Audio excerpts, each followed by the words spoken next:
এখন দেখে নেব যে আমার ভিউয়ার্সদের যারা মনের মানুষ বা ভালোবাসার মানুষ তাদের ভাবনা কি রয়েছে এই মুহূর্তে, আমার ভিউয়ার্সদেরকে নিয়ে কি ভাবছে এই মুহূর্তে, আমার ভিউয়ার্সদেরকে নিয়ে কি ভাবছে। প্রচুর কিছু ভাবছে, প্রচুর কাট পড়ে যাচ্ছে।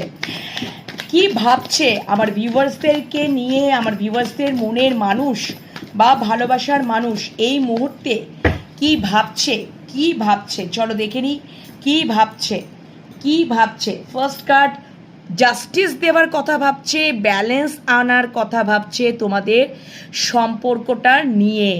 তোমাদের সম্পর্কটাকে নিয়ে যদি উনি পূর্বে ব্যালেন্স আনেননি তাহলে উনি ব্যালেন্স দেওয়ার চেষ্টা করছেন, মানে ব্যালেন্স আনার চেষ্টা করছেন বা জাস্টিস দেওয়ার কথা উনি চিন্তা করছেন। ভালো message, very nice message.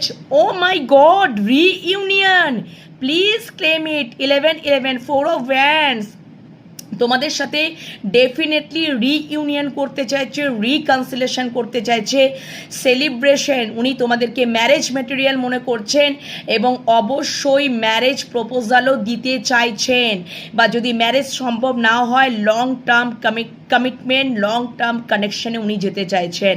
Okay, very nice energy, wow, please claim it, please claim it. 7 of Pentacles, উনি ওয়েটিং জোনে ওয়েট করছেন, ধৈর্য ধরে বসে আছেন এবং ডিভাইন টাইমের ওপর উনি একদম নির্ভর করছেন যে ডিভাইন টাইম কখন আসবে আর কখন তোমাদের সম্পর্কে ব্যালেন্স আনবেন, জাস্টিস দেবেন, তোমাদেরকে ম্যারেজ প্রপোজাল দেবেন বা লং টার্ম কমিটমেন্ট বা লং টার্ম কানেকশনে উনি যেতে চাইছেন। কখন উনি ওয়েটিং জোনে ওয়েট করছেন, ধৈর্য ধরে ডিভাইন টাইমের ওপর তিনি একদম বসে আছেন। ডিভাইন টাইম কখন আসবে সেটা নিয়ে, সেটার ওপরেই উনি ভরসা করে উনি বসে আছেন, ধৈর্য নিয়ে ওয়েটিং জোনে উনি বসে আছেন। নেক্সট একদম তোমাদেরকে উনি প্রোটেক্ট করতে চান, প্রোভাইড করতে চান, গিভিং এনার্জি। অবশ্যই এই কিং অফ পেন্টিকলস স্টেবিলিটি দিতে চান। যদি তোমরা যদি এক্সট্রা ম্যারিটাল অ্যাফেয়ারেও থাকো, ঠিক আছে, উনি যদি সন্তানের পিতাও হয়ে থাকেন তাহলে সেকেন্ড ম্যারেজে কিন্তু ওনার চান্সেস ভীষণ প্রবল। King of pentacles. Okay, next